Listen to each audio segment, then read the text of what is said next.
لمر هم د ښو خویونو ولرونکو ته په خندا ځلیږي.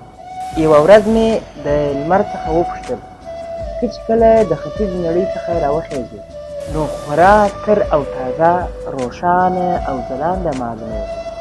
ستا د وړانګو څخه داسې ښکاري لکه د ډېرې خوښۍ څخه چې خاندې، مګر کله چې لویدیځ ته ورسېږې څه در پېښه شي چې یودم د ګل غوندې مړاوی شي، یا هم د ناروغ په شان ځان ځمکې او بستر ته واچوي. لمر راته وویل ما د ختیځ خویونه خوښېږي، د مور او پلار اطاعت، د مشرانو عزت کول، شرم او حیا، میلمه پالنه او داسې نور هغه څه دي چې زه له امله خوشحاله یم او مسلسل خاندم.